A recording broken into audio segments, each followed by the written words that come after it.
মদিনার আকাশে চাঁদের আলো ঝরে পড়েছে, কিন্তু বাতাসে যেন কিছু অজানা উদ্যোগ মনে হচ্ছিল। কিছু একটা ঘটতে চলেছে। হজরত ফাতেমা রাদিয়াল্লাহু তাআলা আনহা ঘরের মধ্যে নামাজ শেষ করে দোয়া করছে। এমন সময় হঠাৎ দূর জঙ্গলের দিক থেকে বাঘের গর্জন শোনা গেল। তিনি চিন্তিত হয়ে বললেন, আসলেই মদিনার সীমান্তে এক পাহাড়ের কিনার জঙ্গলে বাঘ ছাড়াও অন্যান্য হিংস্র প্রাণীর উপদ্রব ছিল। আর জঙ্গলের ঠিক অপর প্রান্তে একটা ছোট্ট কুঁড়ে ঘরে এক বিধবা নারী বাস করত। সে ছিল খুবই অভাবী, প্রায় দিন না খেয়েই থাকত। কিন্তু ফাতেমা রাদিয়াল্লাহু তাআলা আনহা এই খবর জানত না। অতঃপর পরের দিন কোনো এক প্রয়োজনে একাকী হযরত ফাতেমা রাদিয়াল্লাহু তাআলা আনহা মুহাম্মদ সাল্লাল্লাহু আলাইহি ওয়াসাল্লামের বাড়ির দিকে রওনা হলেন। ঘরের মধ্যে প্রবেশ করার আগেই ঘরের দরজায় পৌঁছে তিনি থেমে গেলেন। ভিতর থেকে ভেসে আসছে প্রিয় পিতার কণ্ঠস্বর। দরজার কাছে দাঁড়িয়ে দেখলেন মুহাম্মদ সাল্লাল্লাহু আলাইহি ওয়াসাল্লাম সাহাবাদের নিয়ে আলোচনা করছেন।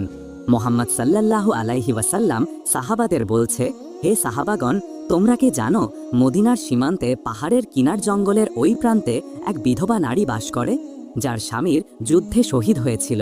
তিনি খুবই অভাবী এবং কষ্টে বাস করে। আজ 2 দিন না খেয়ে আছে। তাকে কিছু খাবার পৌঁছে দিতে হবে। তাকে সাহায্য করা আমাদের ঈমানের অংশ। এই কথা শুনে সাহাবারা বললেন, আমরা সেখানে কিভাবে যাব? ওই বিধবার বাড়ি যেতে হলে জঙ্গলের মধ্য দিয়ে যেতে হবে। শুনেছি সেখানে হিংস্র প্রাণীদের উপদ্রব। তখন মুহাম্মদ সাল্লাল্লাহু আলাইহি ওয়াসাল্লাম বললেন, তোমাদের ভয়ের কোনো কারণ নেই। হিংস্র প্রাণীও আল্লাহর সৃষ্টি, তারা আল্লাহর জিকির করে। এই কথা শুনে হযরত ফাতেমা রাদিয়াল্লাহু তাআলা আনহা চোখ ভিজে গেল। তিনি ভাবলেন, আমার আব্বাজান যখন একটি বিধবার কথা বলছেন, তা কিভাবে আমি জানি না। আমি তো তার কন্যা, আমি কিভাবে পিছিয়ে থাকি? তিনি আর ঘরের মধ্যে প্রবেশ করলেন না, বাড়ির দিকে রওনা হলেন।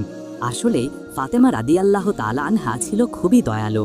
বিধবার এই কষ্টের কথা শুনে হযরত ফাতেমা রাদিয়াল্লাহু তাআলা আনহার হৃদয় কষ্টে ফেটে যাচ্ছিল। তাই দ্রুত বাড়ির পথে আসতে লাগলেন। বাড়িতে এসে নিজে হাতে 2টি রুটি বানালেন, কিছুটা খেজুর নিলেন। তারপর বার হবেন এমন সময় উম্মে সালমা ঘরের মধ্যে প্রবেশ করলেন। সালাম দিয়ে বললেন, হে ফাতেমা, আমি তো তোমার কাছে এসেছিলাম, কিন্তু তুমি কোথাও যাচ্ছ? হযরত ফাতেমা রাদিয়াল্লাহু তাআলা আনহা বললেন, মদিনার পাহাড়ের সীমান্তে জঙ্গলের ওই প্রান্তে এক বিধবাকে কিছুটা খাবার দিতে যাচ্ছি। সে আজ 2 দিন না খেয়ে আছে। এই কথা শুনে ওই মহিলা অবাক হয়ে বললেন, তুমি ওখানে যাবে কিভাবে? ওখানে যেতে হলে জঙ্গল পার করতে হবে, আর সেখানে তো হিংস্র প্রাণীদের উপদ্রব। তখন হযরত ফাতেমা রাদিয়াল্লাহু তাআলা আনহা বললেন, তুমি কি জানো না এই ভুবনে সকলেই আল্লাহর সৃষ্টি, আর জঙ্গলের হিংস্র প্রাণীরাও আল্লাহর জিকির করে। অতঃপর হযরত ফাতেমা রাদিয়াল্লাহু তাআলা আনহা তপ্ত মরুভূমির পথ ধরে সেই পথে রওনা হলেন। কিছুক্ষণের মধ্যেই সূর্য পশ্চিমে ঢলে পড়েছে। গভীর অন্ধকার হওয়ার আগেই হরিণগুলো ছুটে চলেছে তাদের গন্তব্যে। পাখিরা তাদের বাসায় এসে বিশ্রাম নিচ্ছে। বাঘ এবং অন্যান্য হিংস্র প্রাণীগুলো তাদের গন্তব্যের উদ্দেশ্যে রওনা হচ্ছে। এদিকে হযরত মুহাম্মদ সাল্লাল্লাহু আলাইহি ওয়াসাল্লাম এক সাহাবীকে বললেন, তুমি যাও ওই বিধবা মহিলাকে কিছুটা খাবারই দিয়ে এসো।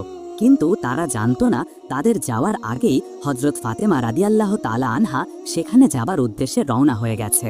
অতঃপর এক সাহাবা সেই উদ্দেশ্যে রওনা হলেন। কিছুক্ষণ পর হযরত ফাতেমা রাদিয়াল্লাহু তাআলা আনহা অজানা পথ ধরে জঙ্গলের মধ্য দিয়ে হেঁটে চলেছে। এদিকে সেই সাহাবাও জঙ্গলের মধ্যে প্রবেশ করেছে। সেও এগিয়ে আসছে। হযরত ফাতেমা রাদিয়াল্লাহু তাআলা আনহাকে দেখে একটা বাঘ তার পিছে পিছে আসতে লাগলো।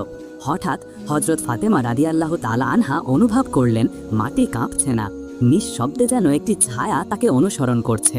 হযরত ফাতেমা রাদিয়াল্লাহু তাআলা আনহা আবারও সামনের দিকে যেতে লাগলেন। অতঃপর লক্ষ্য করে দেখলেন একটি বাঘ তার দিকে এগিয়ে আসছে। এটা দেখে তিনি থমকে দাঁড়ালেন। সেই বাঘ যখন তার কাছে আসলো, তখন হযরত ফাতেমা ভয় পেলেন না। তিনি সোজা তাকালেন সেই বাঘের চোখে এবং শান্ত কণ্ঠে বললেন, হে জঙ্গলের বাঘ, তুমি আল্লাহর সৃষ্টি, আর আমিও আল্লাহর সৃষ্টি। আল্লাহর হুকুমে তুমি শান্ত হয়ে যাও। তুমি জানো না আল্লাহর নির্দেশ দিয়েছেন, ক্ষুধার্তকে খাবার দাও, আর আমি এখন এই উদ্দেশ্যেই বার হয়েছি। এই কথা বলার সাথে সাথেই এক অলৌকিক ঘটনা ঘটল। আল্লাহর হুকুমে বাঘটির জবান খুলে গেল। বাঘ ধীরে ধীরে তার মাথা নিচু করল। মা ফাতেমার পায়ের কাছে বসে পড়ল, মাটিতে থাবা রাখল এবং বলল, হে খাতুনে জান্নাত, জান্নাতের সর্দারিনী হযরত ফাতেমা, আমার সালাম গ্রহণ করুন আর আমার সালাম দয়ার নবীজির কাছে পৌঁছে দেবেন। আমি তো আপনাকে ক্ষতি করতে আসিনি, আমি তো আপনাকে পাহারা দিতে এসেছি। যে নবীকে সৃষ্টি না করলে এই ভুবন সৃষ্টি হতো না, সেই দয়ার নবীর কন্যাকে আমরা কেমন করে ক্ষতি করতে পারি? আমরা জঙ্গলের হিংস্র প্রাণী হতে পারি, কিন্তু আমার দয়ার নবী চেহারা মোবারক একটিবার দেখার জন্য আমাদের হৃদয় ব্যাকুল হয়ে থাকে। হে খাতুনে জান্নাত, বলুন আপনার জন্য আমি কি সেবা করতে পারি? এই সমস্ত ঘটনা দূর থেকে সেই সাহাবী দেখে বিস্ময় হতভাগ হয়ে গেল। চোখের কোণে অশ্রু ঝরে পড়ল।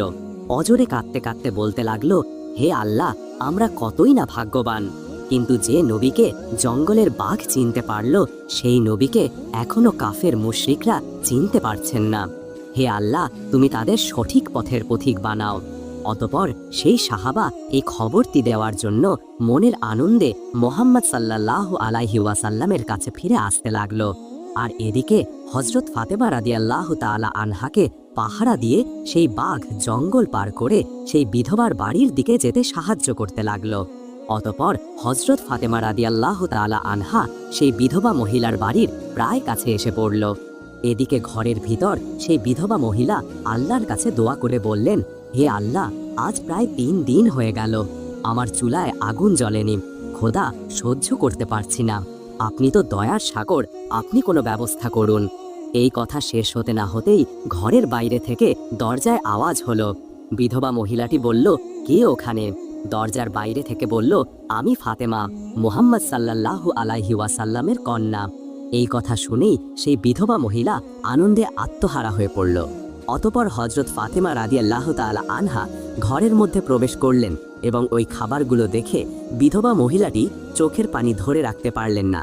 কাঁদতে কাঁদতে বললেন, আমি জানি নিশ্চয়ই আল্লাহ কোনো না কোনো ব্যবস্থা করবে। হে ফাতেমা, তুমি মানুষ নও, তুমি তো সেই নারী যার নাম স্বয়ং আল্লাহ নিজেই ঘোষণা করেছেন।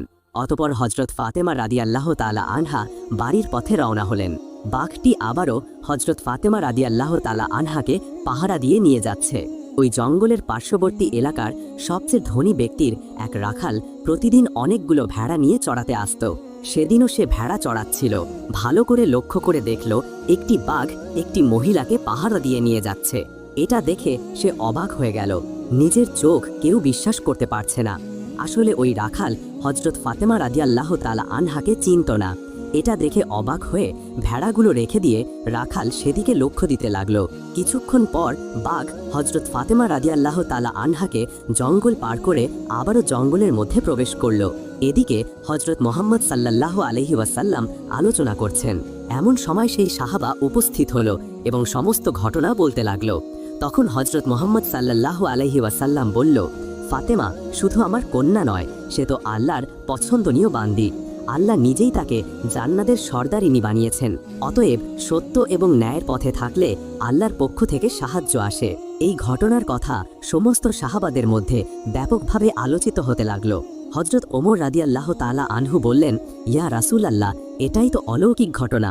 এদিকে সেই রাখাল তার ভেড়ার কাছে এসে দেখল একটা ভেড়াকে পাওয়া যাচ্ছে না। এটা দেখে সে মনে মনে ভাবল হয়তো ওই বাঘ খেয়ে নিয়েছে। চিন্তা করতে লাগলো কিভাবে তার মালিককে জবাব দেবে। ঠিক তখনই জঙ্গল থেকে ওই বাঘ রাখালের কাছে আসতে লাগলো। এটা দেখে রাখাল ভয়ে কাঁপছে। এবার তার কি হবে? সে মনে করলো হয়তো বাঘ তাকে খেয়ে নেবে, কিন্তু না, বাঘটি আল্লাহর হুকুমে আবারও তার জবান খুলে গেল। বাঘটি বলতে লাগলো, হে অপরিচিত ব্যক্তি, আপনার একটাও ভেড়া নষ্ট হয়নি, সবই ঠিক আছে, কিন্তু তুমি এখনো ঈমান আনোনি, এখনো রাখালি করো। জঙ্গলের হিংস্র প্রাণীগুলো দয়ার নবীজিকে চিনতে পারল, কিন্তু তুমি এখনো চিনতে পারোনি।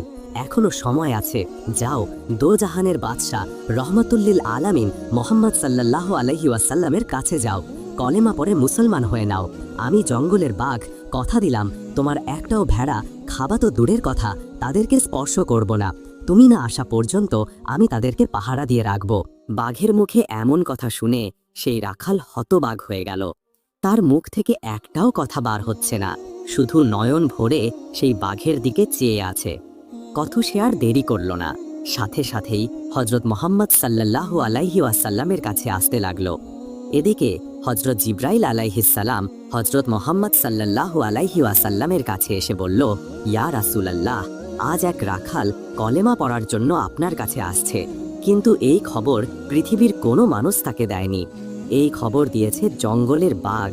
যাও, তাকে তুমি স্বাগত জানাও। অতঃপর হজরত মোহাম্মদ সাল্লাল্লাহু আলাইহি ওয়াসাল্লাম কয়জন সাহাবীকে নিয়ে দাঁড়িয়েছিলেন। কিছুক্ষণ পর দূর থেকে একজনকে আসতে দেখলেন। তখন হজরত মোহাম্মদ সাল্লাল্লাহু আলাইহি ওয়াসাল্লাম তাকে বললেন, তুমি এত দেরি করলে কেন? তুমি তো ঈমান আনবে, কলেমা পড়বে, তাহলে একটু আগে আসলে ভালো হতো। নবীজির মুখে এমন কথা শুনে রাখাল হতবাক হয়ে গেল। নবীজি জানল কিভাবে? তখন রাখাল বলল, আপনি এই খবর জানেন কিভাবে? তখন মোহাম্মদ সাল্লাল্লাহু আলাইহি ওয়াসাল্লাম বললেন, শুধু আমি এই খবর জানি না, আমি এটাও জানি যে তোমাকে পাঠিয়েছে জঙ্গলের বাঘ। নবীজির মুখে এমন কথা শুনে ওই রাখাল আর কোনো প্রশ্নই করলেন না, শুধু বললেন, আমাকে কলেমা পড়িয়ে মুসলমান বানিয়ে নিন। তৎকালীন সময়ের শাম দেশে এক শাসক বাস করত। সে ছিল প্রভাবশালী অধিপতি। তার নামটা এতটাই বিখ্যাত ছিল যে ছোট্ট শিশু থেকে শুরু করে বৃদ্ধ পর্যন্ত সবাই তাকে এক নামে চিনত। তার সম্পদের অভাব ছিল না, শত দাস দাসী ছিল, আর ছিল উট ও ঘোড়া। তার একটি মাত্র কন্যা ছিল। সে ছিল অতুলনীয় সুন্দরী, প্রখর বুদ্ধিমতী। তিনি যা চাইতেন মুহূর্তেই তা এনে দেওয়া হতো। ব্যয়বহুল্য অলংকার, দামি পোশাক, রাজপ্রাসাদের চাকচিক্য সবাই তার পায়ের নিচে ছিল। তবুও কোথাও যেন ছিল এক অদৃশ্য শূন্যতা। রাতের আধারে কখনো একা বসে থাকতেন জানালার পাশে, নীরবে ভাবতেন, আমি কি সত্যিই সুখী? সব কিছু আছে আমার, তবু কেন যেন কিছুই নেই। একদিন সেই শূন্যতাই তাকে নিয়ে গেল আলোর পথে। একদিন এক বুজুর্গ ফকির তাদের রাজপ্রাসাদে আসলেন। রাজকন্যা নিজে হাতে ওই ফকিরকে কিছু খেতে দিলেন। তখন ফকির হজরত ফাতেমা রাদিয়াল্লাহু তাআলা আনহার কথা শোনালেন, যার পবিত্রতা, দানশীলতা, তাকওয়ার এমন ঘটনা শোনালেন যার তুলনা পৃথিবীর বিরল। রাজকন্যা এই ঘটনা শুনে তার চোখে জল এলো। তিনি অবাক হয়ে জিজ্ঞাসা করলেন, আচ্ছা ফকির সাহেব, একজন নারী যার কাছে কিছুই ছিল না, কিন্তু তিনি কিভাবে মানুষের হৃদয়ে এমন জায়গা করে নিয়েছে? কিভাবে তিনি নারীদের সর্দার, ঋণী হয়েছেন? তখন ওই ফকির বলল, তিনি ছিলেন আল্লাহর সন্তুষ্টির জন্য দানশীল, যার অন্তর ছিল এতটাই কোমল যে তিনি নিজে না খেয়ে নিজের খাবার অনাহারীদের খাওয়াতেন। তিনি ছিলেন মানবতার এক উজ্জ্বল প্রদীপ। কথা বলার পর ফকির সাহেব সেখান থেকে বিদায় নিলেন। অতঃপর রাজকন্যা নিজের কক্ষে বসে আছে। মনে মনে চিন্তা করল হজরত ফাতেমা রাদিয়াল্লাহু তাআলা আনহার এই গুণ, গরিমা, মহত্ব, চরিত্রের আদেশের কথা। তখন তার মনে প্রবল ইচ্ছা হলো একটি বারের জন্য ফাতেমা রাদিয়াল্লাহু তাআলা আনহাকে স্বচক্ষে দেখার। পরের দিন সকালবেলা রাজকন্যা তার পিতাকে বললেন, আব্বাজান, আমি একটি বারের জন্য মদিনায় যেতে চাই। রাসূলের কন্যা হজরত ফাতেমা রাদিয়াল্লাহু তাআলা আনহাকে স্বচক্ষে দেখতে চাই। যেই ভাবা সেই কাজ। পিতার নিকট অনুমতি নিয়ে প্রচুর উপঢৌকন আর দাসদাসী সহ মদিনার উদ্দেশ্যে রওনা হলো। রাজকন্যা ভেবেছিল বহু মূল্যবান উপঢৌকন আর দাসদাসী উপস্থিত হয়ে সে হজরত ফাতেমা রাদিয়াল্লাহু তাআলা আনহাকে ঘাবড়ে দেবে, বিমোহিত করবে। তার মনে একটাই প্রশ্ন ঘুষাখা ছিল, এই মহিষী নারীর পবিত্রতা আমি শুধু শুনেছি, আজ আমি নিজ চোখে দেখব।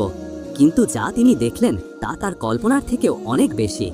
যখন সে হজরত ফাতেমা রাদিয়াল্লাহু তাআলা আনহার নিকট পৌঁছালো, সে দেখল তিনি উপঢৌকনগুলো এমনভাবে গ্রহণ করলেন যেন সেগুলো দুনিয়ার কিছুই নয়।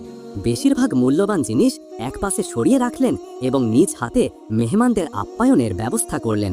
অতঃপর একজনকে বললেন, তোমরা গরিব দুঃখীদের খবর দিন। অতঃপর যখন গরিব দুঃখিনী হজরত ফাতেমা রাদিয়াল্লাহু তাআলা আনহার কাছে এলো, তখন নিজ হাতে খাদ্যদ্রব্য, বস্ত্র ইত্যাদি জিনিসগুলো তাদের মধ্যে বিলিয়ে দিলেন এবং মূল্যবান হীরা, জহরাত, মানিক বাইতুল মালে জমা দিয়ে দিলেন। এই সব দৃশ্য দেখে রাজকন্যা অবাক বিস্ময় হজরত ফাতেমার দিকে শুধু তাকিয়ে আছে। তার মনে একটাই প্রশ্ন, এত কিছু দিলেন কিন্তু নিজের জন্য রাখলেন না কিছুই, এ কেমন মানুষ? এটা দেখে হজরত ফাতেমা রাদিয়াল্লাহু তাআলা আনহা শান্ত কণ্ঠে বললেন, তুমি দুঃখ করো না বোন, তুমি যে অর্থ আমাকে দিয়েছ তা অত্যন্ত আন্তরিকতার সাথে আমি গ্রহণ করেছি। তবুও এগুলো দিয়ে দিলাম কেন জানো? কারণ মানুষের হক সেই পরিমাণ অর্থের সম্পদের উপরেই থাকে যেটুকু প্রয়োজন তার বেঁচে থাকার তাগিদে। এর অধিক সঞ্চয় আল্লাহ এবং রাসূলের চোখে অবৈধ। এবং সেই সঞ্চিত সম্পদের মালিক তারা নয়, বরং দেশের নিঃস্ব অসহায় গরিব মানুষেরাই। তাই যাদের হক তাদেরকে বিলিয়ে দিয়ে নিজের প্রজাকে হালকা করে নিলাম। তখন রাজকন্যা এইরূপ কাজ দেখে আরও বিস্মিত হলেন। তিনি আপন মনেই বলে উঠলেন, বহু মূল্যবান রত্ন অলংকার পোশাক বিন্দুমাত্র নিজে না রেখে তিনি অকাতরে সব বিলিয়ে দিতে পারেন। তিনি কখনোই দুনিয়ার মানুষ নয়, নিশ্চয়ই তিনি বেহেশতের হুর।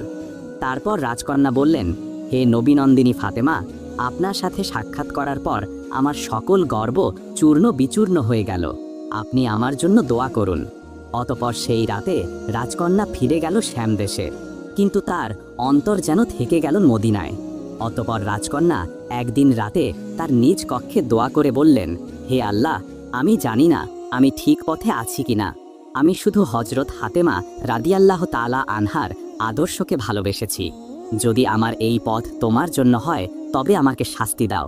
সারা জীবন এই পথেই যেন থাকতে পারি। অতপর পরের দিন সকালবেলা তার সব সোনা রূপা গয়নাগুলি নিয়ে প্রাসাদের দরজার সামনে এসে দাঁড়ালেন। তখন তার পিতা অবাক হয়ে জিজ্ঞাসা করলেন, মা, তুমি কি করতে চাইছো? রাজকন্যা বলল, আব্বাজান, আজ থেকেই আমি আর রাজকন্যা নই। আজ থেকে আমি হজরত ফাতেমাতুজ জোহরা রাদিয়াল্লাহু তাআলা আনহুর অনুসারী। তিনি যা করেন আমি তাই করতে চাই। আমি অসহায় ক্ষুধার্তদের ক্ষুধা মেটাতে চাই। তার পিতা অবাক দৃষ্টিতে চেয়ে আছে। তখন রাজকন্যা বলল, আব্বাজান, আপনি যদি আমাকে ভালোবাসেন তবে দোয়া করুন আমি যেন মৃত্যুর আগ পর্যন্ত একজন ক্ষুধার্তকে খাবার দিতে পারি, একজন নিঃস্বকে কাপড় দিতে পারি, একজন কাঁদতে থাকা মায়ের চোখ মুছিয়ে দিতে পারি। অতপর একদিন সূর্যের সোনালি আলো যখন পূর্ব দিগান্তে রং ছড়াচ্ছে, তখন রাজকন্যা বার হলেন এক বিদেশ সফরে। তার সঙ্গে ছিল কয়েকজন বিশ্বস্ত দাসদাসী, মূল্যবান উপঢৌকন এবং রাজপথে চলার জন্য সাজানো রাজকীয় বাহন। যাত্রালার কিছু দূর অগ্রসর হবার পর জনপদেন এক নির্জন পথ ধরে যখন তাদের কাফেলা এগিয়ে চলেছে, হঠাৎ রাজকন্যার চোখ আটকে গেল এক হৃদয় বিদারক দৃশ্যে। একটা গাছতলায় বসে আছেন এক মা আর তার ছোট্ট সন্তান। তীব্র ক্লান্তি ও দুঃখ ক্ষুধার যন্ত্রণা নিয়ে সেই মায়ের দৃষ্টিতে ছিল আতঙ্ক ও নিরাশ। রাজকন্যা হঠাৎ থেমে গেলেন। তার ভিতরের হৃদয় ভিত্তে যেন কিছু একটার আলোড়ন উঠল। রাজকন্যা এগিয়ে গেলেন সেই অসহায় মায়ের দিকে। জিজ্ঞাসা করলেন, হে মা, এখানে এমন অবস্থায় বসে আছেন কেন? কি হয়েছে আপনার? মহিলাটি মাথা নিচু করে ধীরে ধীরে বললেন, কয়েক বছর আগে আমার স্বামী ইন্তেকাল করেছেন।